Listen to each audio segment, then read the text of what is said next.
गङ्गातरङ्गरमणीयजटाकलापं गौरीनिरन्तरविभूषितवामभागं नारायणप्रियमनङ्गमदापहारं वाराणसीपुरपतिं भज विश्वनाथं वाराणसीपुरपतिं भज विश्वनाथम्। अत्र भवतां समेषां स्वागतं वर्तते। आज हम लोग महाकवि भारवी द्वारा विरचित किरातार्जुनीयम के प्रथम सर्ग का मंगलाचरण पढ़ेंगे। यह मंगलाचरण वस्तु निर्देशात्मक मंगलाचरण है।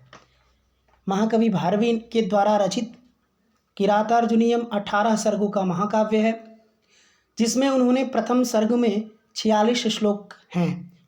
उसमें जो 45वां और 46वां श्लोक है, आखिरी के जो 2 श्लोक हैं, उसमें इन्होंने अलग छंद का प्रयोग किया। जो 45वां श्लोक है उसमें इन्होंने पुष्पिताग्रह छंद का प्रयोग किया है, तथा जो अंतिम श्लोक है उसमें मालिनी वृत्त का प्रयोग किए हैं। बाकी जितने हैं श्लोक, उसके अतिरिक्त जो 44 श्लोक हैं, उन 44 श्लोकों में इन्होंने वंशस्थ छंद का प्रयोग किया। तो यह भी जो मंगलाचरण है, यह वंशस्थ छंद में लिखा गया मंगलाचरण है। इस मंगलाचरण का वंशस्थ छंद का लक्षण क्या होता है, पहले उस पर विचार करते हैं। तो उसका लक्षण है जतौ तु वंशस्थ मुदीरितम जरऊ। तो उसी हिसाब से यह भी श्लोक वंशस्थ छंद में लिखा गया है, उसी की तरह हमें वाचन करना चाहिए। इसका वाचन इस प्रकार से होगा कि श्रियः कुरूढामधिपस्य पालनीं प्रजासु वृत्तिं यमयुङ्क्त वेदितुं सवर्णिलिङ्गी विदितः समाययौ युधिष्ठिरं द्वैतवने वनेचरः युधिष्ठिरं द्वैतवने वनेचरः। ठीक है, इसमें अब हम देखेंगे इसके क्या अर्थ है, इसका क्या अन्वय है, इसका क्या पदकृत्य है। इसमें एक एक पदों के अर्थ पर विचार करते हैं। ठीक है, तो इसमें सर्वप्रथम हम देखते हैं कर्ता कर्म और क्रिया। क्योंकि कर्ता कर्म क्रिया मेन होता है। कर्ता कर्म क्रिया यदि हम पकड़ लेते हैं, यदि हम जान लेते हैं, बाकी जो पद होते हैं वो विशेष विशेषण होते हैं। तो सर्वप्रथम हमें कर्ता देखना है। कर्ता क्या है, तो इस श्लोक में जो कर्ता है वो है वनेचर। कर्ता है वनेचर, तो ये रहा वनेचरः। तो वनेचरः कर्ता हो गया। तो वनेचरः का मतलब क्या होता है, वनेचर एक व्यक्ति है। वनेचर एक व्यक्ति है, तो वो व्यक्ति जो है वन में रह रहा है, द्वैत वन में वो निवास करता है। वनेचर की व्युत्पत्ति जो होती है वो होता है वनेचरति इति वनेचरः। इस प्रकार इसकी व्युत्पत्ति है, जो वन में विचरण करता है, वन में जो चलता है, उसको वनेचर कहते हैं। अब ये कहानी जो है यहाँ से जो भारवी लिख रहे हैं, यह कहानी आप लोग जानते ही होंगे कि महाभारत के वन पर्व से उद्धृत है, वहाँ से लिया गया है। तो यह कहानी वहाँ की है जब द्रौपदी के चीरहरण के पश्चात जब 5 पांडव अपने द्रौपदी के साथ वो द्वैत वन में, एक तपोवन में जिसका नाम है द्वैत वन, उसमें ये लोग निवास करते हैं। कई दिन बीत जाने के बाद युधिष्ठिर के मन में ये जिज्ञासा होती है कि हमारे आने के बाद कुरु प्रदेश का जो राजा है दुर्योधन, वह दुर्योधन कुरु प्रदेश में किस प्रकार राज्य कर रहा है, वहाँ किस प्रकार राजलक्ष्मी जो उसको मिली है उसका पालन किस प्रकार से कर रहा है, वहाँ के प्रजाओं पर उसका क्या असर है, उस चीज़ को जानने की युधिष्ठिर को जिज्ञासा हुई।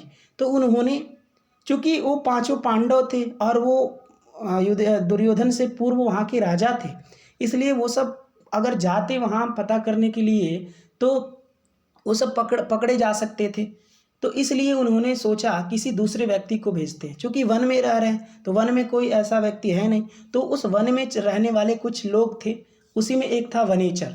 जो वनेचर था उस वन में रहने वाले सभी लोगों का स्वामी था, मेन था, हेड था। तो उस हेड को बुलाया और उन्होंने पहले उसको कुछ शिक्षा दी। चूँकि वनेचर कुछ जानता नहीं था, वन में रह रहा था, तो वन में रहने वाले व्यक्ति वैसे भी कुछ शिक्षित नहीं होते, इसलिए तो वन में रहते हैं। तो इस कारण से पहले उन्होंने, युधिष्ठिर ने कुछ शिक्षा दी, उसको कुछ बताया कि कैसे कैसे क्या करना है। तो वो जो वनेचर है, वह वनेचर को वो क्या नियुक्त करते हैं, गुप्तचर। तो गुप्तचर नियुक्त करके उसे और वो भेजते हैं अपने उस कुरु प्रदेश में कि जाओ और देख कर आओ कि जो दुर्योधन है उसका राज्य किस प्रकार से चल रहा है, उसके राज्य में किसी भी प्रकार का कोई दिक्कत तो नहीं, माने कैसा उसका प्रभाव प्रजाओं पर असर है, प्रजा उसके राजन शासन प्रशासन से खुश है या नहीं है, ये सब देख करके आओ। इसलिए उन्होंने उस वनेचर को गुप्तचर के रूप में नियुक्त किया। तो वह जो वनेचर है वो गया कुरु प्रदेश, और कुरु प्रदेश में जा कर के वो वहाँ के सभी बातों को देख करके वहाँ किस प्रकार से लोग रह रहे हैं, उन लोगों पर राजा का क्या असर है, राजा किस प्रकार से राजपाट चला रहा है, ये सब देख करके वो द्वैतवन में लौट आया है। और आने के बाद से यहाँ पर वर्णन शुरू हो रहा है। तो इस श्लोक में बताया गया है कि वह जो वनेचर है वो अच्छी तरह से लौट आया है। वह कुरु प्रदेश से जा करके सारी बातों को जान करके अच्छी तरह से वो लौट आया है। वह इस श्लोक में दर्शाया गया है, महाकवि भारवी ने दर्शाया है। ठीक है, तो यहाँ लिखा वनेचर, माने जो वनेचर है, जो वनेचर व्यक्ति है, वह वनेचर युधिष्ठिरम माने युधिष्ठिर के पास समायो माने लौट आया।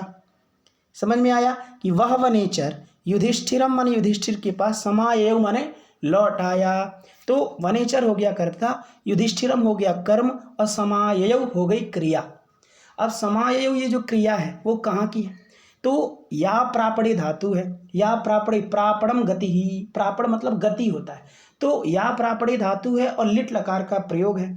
तो या प्रापणे से लिट लकार करने के बाद ययौ बनता है और उसमें आंग उपसर्ग लग गया। ययौ माने होता है गया, और आंग उपसर्ग लग जाने से हो जाता है आया। जैसे गच्छति माने जाता है और आगच्छति माने आता है, उसी तरह ययौ माने गया और आंग उपसर्ग लग गया तो आ ययौ माने लौट आया। और आंग उपसर्ग से पहले भी एक उपसर्ग लगा है, सम उपसर्ग, अर्थात सम और आंग उपसर्ग पूर्वक या प्रापणे धातु से लिट लकार का प्रयोग है समाययौ। तो समाययौ माने लौट आया। कौन? तो वनेचरः, किसके पास? तो युधिष्ठिरम। वनेचरः युधिष्ठिरम समाययौ। अब देखिए, ययौ केवल लिख देते या आयौ लिख देते तो भी हो जाता, लेकिन भारवी ने सम उपसर्ग लगाया है। सम उपसर्ग लगाने का मतलब हुआ कि वह सम्यक प्रकार से लौट आया है। ऐसा नहीं है कि वो गया कुरु प्रदेश में और किसी के द्वारा पकड़ा गया हो, या किसी के द्वारा पहचान लिया गया हो, या किसी के द्वारा पीटा गया हो, इस प्रकार लौट कर नहीं आया है। वह अच्छी तरह से लौट आया है। गुप्तचर का जो एक कर्तव्य होता है कि वह किसी देश में जाए, वहाँ के अच्छे प्रकार से जो नीतियाँ हैं उसको जान करके वो आके अपने राजा को बताए, इसी प्रकार का वो वनेचर का कर्तव्य है। वो गया, अच्छी तरह से उसने देखा और उसके बाद वो लौट आया। तो ये सम उपसर्ग लगाने से प्रतीत हो रहा है। भारवेर अर्थ गौरवम, भारवी का जो काव्य होता है उसमें अर्थ गौरव दिखता है, और यहाँ भी अर्थ गौरव दिख रहा है। यहाँ जो भारवी का काव्य है ये किरातार्जुनीयम, इसमें अर्थ गौरव देखिए, सम मात्रा लगा देने से पता चल रहा है कि वह जो वनेचर है वो अच्छी ठीक ठाक तरीके से लौट आया, ऐसा नहीं है कि पकड़ा गया था। ठीक है, तो वनेचरः युधिष्ठिरम समाययौ, वनेचर जो है वो युधिष्ठिर के पास लौट आया। और कहाँ लौट आया? तो द्वैतवने, द्वैतवने, द्वैतवन में, द्वैतवने सप्तमी एक वचन, तो द्वैतवन में। तो वनेचरः युधिष्ठिरम द्वैतवने समाययौ, जो वनेचर है वो द्वैतवन में युधिष्ठिर के पास लौट आया। ठीक है, और वह वनेचर जो है, अब यहाँ बोले ना कर्ता कर्म क्रिया मिल गई, अब विशेष विशेषण होंगे सब। तो वनेचर कैसा है? तो वनेचर के लिए विशेषण दिया कि सह वर्णलिंगी वनेचर, सह वर्णलिंगी वनेचर, माने वह वनेचर, तो वही वनेचर जिसको राजा ने नियुक्त किया था। अभी ऊपर की 2 लाइनों में बताएंगे कि किस लिए वनेचर को नियुक्त किया गया था, है ना। तो वही वनेचर जिसको नियुक्त किया गया था, सह वनेचरः, वह वनेचर लौट आया। और वो वनेचर कैसा? वर्णलिंगी, वर्णलिंगी का मतलब होता है ब्रह्मचारी। वर्णी में ईनी प्रत्यय, वर्णः अस्य अस्ति करके वर्णी बनता है, वर्णात् ब्रह्मचारिणी सूत्र से ईनी प्रत्यय हुआ है। तो वर्णी माने वर्णलिंगी माने ब्रह्मचारी। तो जो ब्रह्मचारी वनेचर है वह वनेचर लौट आया, मतलब जो वनेचर है वह ब्रह्मचारी के रूप में गया था। जो वनेचर है वो किसके रूप में गया था? ब्रह्मचारी के रूप में गया था। वहाँ कुरु प्रदेश में जब गुप्तचर के रूप में गया था तो वो ब्रह्मचारी का वेश धारण करके गया था। ठीक है, तो वह ब्रह्मचारी जो वनेचर है वो लौट आया। और कैसे लौटा है? तो विदितः, सब कुछ जान करके लौटा है। ऐसा नहीं है कि कुछ उसको पता नहीं चला, बस गया, किसी ने देखा, पकड़ा गया कि भाग के चला आया, ऐसा नहीं है। वो सब विदितः हमने सब जान गया पहले कि जिस लिए हमको भेजा गया था वो सारी चीज़ें जान करके वो लौट आया। समझ में आया कि सह वर्णलिंगी विदितः वनेचरः द्वैतवने युधिष्ठिरम समाययौ, वह ब्रह्मचारी सब कुछ जान गया था, ऐसा जो वनेचर, वह वनेचर द्वैतवन में युधिष्ठिर के पास चला आया। ठीक है, अब ऊपर की 2 लाइनों में बताया जाएगा कि उसको किस लिए नियुक्त किया गया था, है ना। तो कहे क्या कि कुरूणाम अधिपस्य, कुरूणाम अधिपस्य, कुरूणाम अधिपः, कुरूणाम माने कुरु प्रदेश, कुरूणाम चूंकि जो देशवाची शब्द होते हैं उसमें बहुवचन का प्रयोग होता है इसलिए कुरूणाम लिखा। कुरु तो एक ही है ना, कुरु प्रदेश तो एक है, लेकिन कुरु के अंदर आने वाले गांव बहुत ज़्यादा हैं, है ना, क्योंकि ग्राम समूहात्मको देश, ग्राम का समूह होता है उसी को देश कहते हैं। कुरु एक देश है, उसके अंदर आने वाले बहुत सारे गांव होंगे, इसलिए वैसे देशवाची जो शब्द होते हैं उसमें बहुवचन का प्रयोग होता है, तो इसलिए यहाँ कुरूणाम में बहुवचन का प्रयोग किया गया। तो कुरूणाम अधिपस्य, जो कुरु प्रदेश का अधिपः माने स्वामी, तो कुरु प्रदेश का जो स्वामी है, और कुरूणाम अधिप उसमें षष्ठी लगाया है, तो कुरूणाम अधिपस्य अर्थात कुरु प्रदेश का जो स्वामी है कौन, दुर्योधन, ठीक है ना। तो कुरूणाम अधिपस्य से किसका बोल रहा है, दुर्योधन का। तो कुरूणाम अधिपस्य माने दुर्योधनस्य, श्रिय माने राजलक्ष्मी, श्री का रूप है श्रिय, श्री शब्द है उसका रूप है श्रिय, तो कुरूणाम अधिपस्य श्रिय, कुरूणाम अधिप माने दुर्योधन की जो श्रिय माने राजलक्ष्मी है, उसका, उस राजलक्ष्मी का पालिनीम, ये पालिनीम द्वितीय एक वचन का रूप है, पालिनी लिखा हुआ है लेकिन इसके ऊपर बिंदी रहेगा, ठीक है ना। तो पालिनीम माने कुरूणाम अधिपस्य श्रिय पालिनीम, कुरु प्रदेश का जो अधिपति जो स्वामी है वो दुर्योधन का जो राजलक्ष्मी है, वो राजलक्ष्मी का पालिनीम पालन पोषण वेदितुम जानने के लिए यम माने जिसको, अयुक्ता माने नियुक्त किया गया था, सह वनेचर, वह वनेचर।